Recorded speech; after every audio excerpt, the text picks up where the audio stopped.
টাইমের জায়গা তো বেসিক্যালি কেউ ফিল আপ করতে পারবে না। সোফা Towhid Hridoy have a great chance. আগামীকাল তো অফিসিয়াল প্র্যাকটিস বেসিক্যালি, তো কালকে ভিতরে আমরা জানতে পারবো এটা। সোফা Towhid Hridoy have a great chance. He has been controlling the ground from a couple of games ও কন্ট্রোল করছে, মানে বাইরে থেকে ভিতরে আর কি, যখন তামিম বাইরে ছিল তখন করছে। সো তাহিদ হৃদয় পসিবিলিটি বেশি, সেটা ক্লাবের ডিসিশন, ক্লাব আমাদের জানাবে, আমরা সেই অনুযায়ী। এমনিতে লিগ এখন যে স্টেজে আছে, ইউজুয়ালি মানে অ্যাজ এ টাইটেল মানে কন্টেন্ডার হিসেবে তো আপনি চাইবেন যে মানে এই টাইমটাই মোমেন্টামটা গ্র্যাব করতে, যাতে আর কি সুপার লিগ একটা ভালো। অবশ্যই এই একটা লিগ হচ্ছে এবার যে প্রতিটা খেলাই ইম্পর্টেন্ট। সবাই বলছে যে মানে সবাই জানি আমরা, প্রতিটা খেলাই ইম্পর্টেন্ট। একটা খেলা হেরে গেলে অনেক পিছিয়ে হয়ে যাচ্ছে। তো আমরা চাচ্ছি প্রতিটা ম্যাচ জিতে আমরা সুপার লিগ করতে, এবং সুপার লিগে আমরা ধরে রাখি জিনিসটা। ওই একটা মাত্র অপশন আছে আমাদের চ্যাম্পিয়ন হওয়ার জন্য, এছাড়া আমাদের কোনো অপশন নাই আসলে। একটা ম্যাচ হেরে গেলে আমরা অনেক পিছিয়ে যাব। একটা বড় শূন্যতার জায়গা তৈরি হলো তামিম ইকবালকে মিস করা, ওটা তো অপূরণীয়। সো টিম প্ল্যানে কি কিছু চেঞ্জ আসবে কিনা? আপাতত ওরকম কোনো হয়নি। আমরা ডিসিশন নিব সবাই মিলে বসে, আমাদের মেন্টর আছে, কোচ আছে, কোচিং স্টাফ আছে, ক্লাব অফিসিয়ালরা আছে, সবাই বসে আমরা একটা ডিসিশন নিব।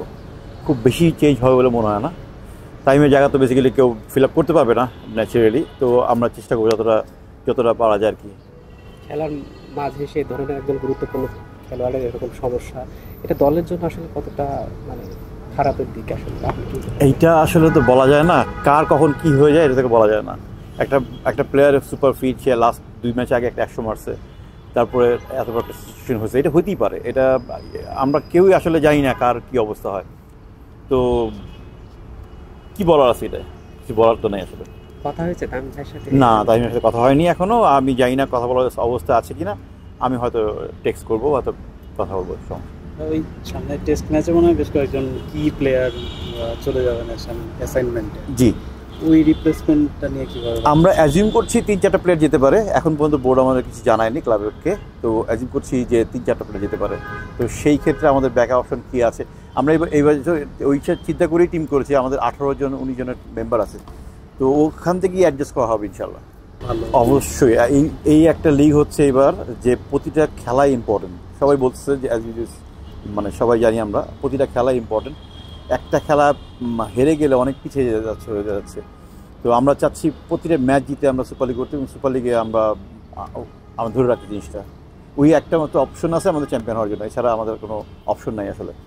একটা ম্যাচ হেরে গেলে আমরা অনেক পিছিয়ে যাব। আপাতত ওরকম কোনো হয়নি। আমরা ডিসিশন নিব সবাই মিলে বসে, আমাদের মেন্টর আছে, কোচ আছে, কোচিং স্টাফ আছে, ক্লাব অফিসিয়ালরা আছে, সবাই বসে আমরা একটা ডিসিশন নিব।